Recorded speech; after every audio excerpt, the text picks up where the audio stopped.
Welcome back to Bloomberg News. I'm Mark Crumpton. Thank you so much for sticking with us. The House Subcommittee on Capital Markets, Insurance, and Government-Sponsored Enterprises will hold a hearing tomorrow on the stock market flash crash. New Jersey's Republican Congressman Scott Garrett is a ranking member of the subcommittee. He joins me now to discuss what they are hoping to accomplish. Congressman Garrett, welcome to Bloomberg News. Thank you so much for joining us. Appreciate the chance to spend time with you. Sir, before we even get into tomorrow's hearing, we have been reporting that the SEC says that the exchanges have agreed on a structural framework for the so-called circuit breakers. This after Mary Shapiro met with some of the heads of some of the exchanges. Was wondering if I could get your thoughts on that. I think that's great, and that's really probably what most experts would say. Probably should have been done beforehand, but now it's good that all the parties are coming to the table to work that forward. Going forward, we'll be able to hopefully not see the situation come again. Well, then there is that question. Why wasn't it done beforehand? Which is one of the points that I probably bring up in my remarks when we have the hearing tomorrow, that it's all great, in fact, that we're having these hearings fairly quickly after it transpired on Thursday. And in fact, we're actually short-circuiting the rules, because normally we couldn't have this hearing if you abide by the rules until Thursday of this week. Yeah. We're doing it quicker than that. But you're right, and that's a question we've been asking all during the last year and a half since the crisis. Why are we not having more hearings, specifically with the SEC, how they handle this situation and other situations as well? Congressman, let's talk about Fannie and Freddie, because I know you've had some problems with them. Last week, Freddie Mac saying that it's going to need several $billions in additional aid from the Treasury. Now we're hearing today Fannie Mae says that it's going to need an additional $8.4 billion from the Treasury. Should Fannie and Freddie be done away with? And if so, what would replace them? Yeah, and your opening comment was I had some problems with these that you mentioned last week. Of course, my concerns with these goes back to the 7 years that I've been here, saying that they are systemically risky. We no one ever foresaw how large they would be 7 years ago, but certainly we saw it 7 years ago, and we were suggesting at that time that certain changes should have been made along the way with the size of their portfolio, with regard to their conforming loan limits, and a number of other areas and other ways as well to try to allow the rest of the market to get back into the housing market. None of that was listened to for the last 7 years. Why not? Well, one would suggest that well, from the other side of the aisle, you had some people like Chairman Frank saying all along, they're not systemically risky. Let's roll the dice. They're rolling important services. Let's just see what happens. And he also famously said, if the day ever comes that they do need to be bailed out, no one should ever come to him to ask for money to bail them out. Well, they do need to be bailed out, and they had to come to him, and they are bailing them out in the tunes of hundreds of billions of dollars. Well, Chairman Frank is calling this criticism. He says it's a diversionary tactic to organize the GOP opposition to financial reform. Now, look at the experts that come down to Washington and talk about this, and they almost all of them agree on one thing, that the GSEs are at the core. Maybe not the only, no one's saying that the only reason why we had this situation that we had over the last year and a half. People on Wall Street made a mistake, government made a mistake, blame is all around. But many of the experts agree you should look to the GSEs as being at the core, at the root of the problems that we've had here.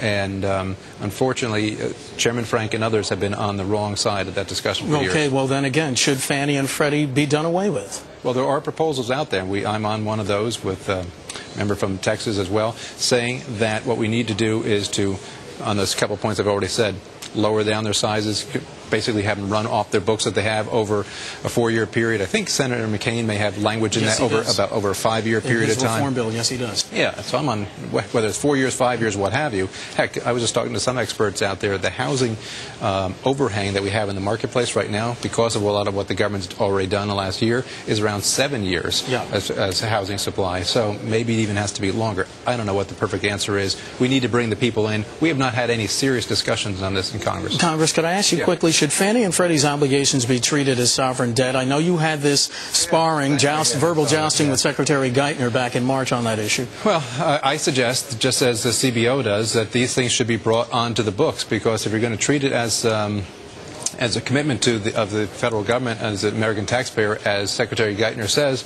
then it seems a lot like sovereign debt to me. Let's be honest and transparent about it, both the money that we're putting out the door and also the debt. About $1.6 trillion should apply to our debt limit as well.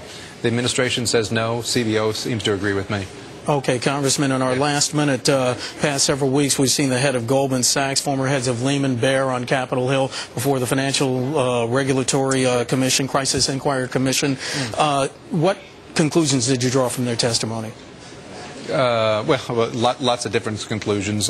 Was just what we've said here in the last 6 minutes, I guess, is that there were mistakes were made on both sides of the aisle, if you will, both in Washington and D.C. as well. Reform is necessary, but the conclusion I will still take, just as I heard from 4 presidents of the Federal Reserve, that the bill moving through the Senate right now is the wrong reform, and that needs to be stopped in different Why is it the wrong reform? What doesn't it contain that you'd like to see? Well, it doesn't contain anything whatsoever dealing with GSEs. It doesn't deal anything what the Fed presidents were saying as far as having an expedited bankruptcy. So the federal government is no longer picking winners and losers in this situation, and that's really what got us into this situation in a lot of different areas, and we're just perpetuating what we went through over the last 18 months. And Congressman, if you wouldn't mind, we're going to ask you to stay through the commercial break for just another couple of minutes because we have some more questions on financial regulatory reform. Scott Garrett, the Republican from New Jersey, with us talking about financial regulatory reform, about Fannie and Freddie, a bunch of issues, and also, again, what was happening on Wall Street. We'll be back with Congressman Garrett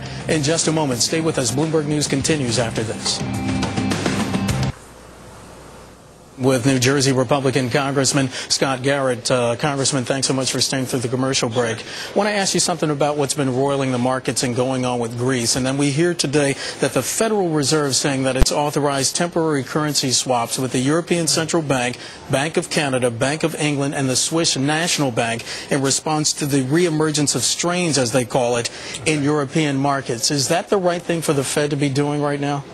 Yeah, I can't second guess on the Fed on that decision as far as that goes. I think the other issue that's out there is whether any money in any of this transaction to bail them out comes from the IMF, because as you know, some people are suggesting that who donates around 20% or number to the IMF is you and I, the American taxpayer, and the call in the United States is end the bailouts here. Now we're going to see whether you and I are going to be bailing out Europe at the same time. But as far as the Fed goes, I wouldn't be second guessing. I think it's probably appropriate. Sir, let me ask you about something that's going on in your home state of New Jersey. Democratic lawmakers, they say they want to introduce legislation to resurrect an income tax surcharge on residents who earn more than $1 million a year. As you know, the state's having some severe budgetary problems. Governor Christie says he's not going to sign on to that. Do you have any thoughts on that? We do not have a revenue problem in New Jersey. We have a spending problem. For years and years, we just spend more money than we take in, and just as you and I do in our own family budget, we have to live within our means. They tried to do that millionaire tax in the past, and when they did, it started at $1 million, then it went $900,000, $800,000, $700,000. I think it went all the way down to around $400,000. So it's not a millionaire's tax. It's just, as the president would say, they think some people are making too much money.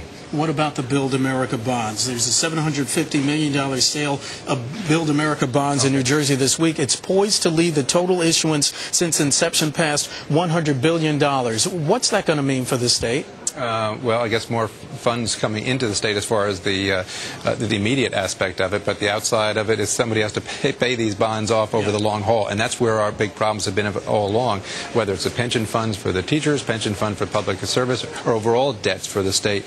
We're just, as I said before, spending too much money, and we're just borrowing ourselves into a fraught situation for our kids and our grandkids as well. All right, Republican Congressman Scott Garrett representing New Jersey's 5th Congressional District. Congressman, pleasure to meet you. Thank you so much. Nice to meet you, too. Appreciate it. Julie, back over to you.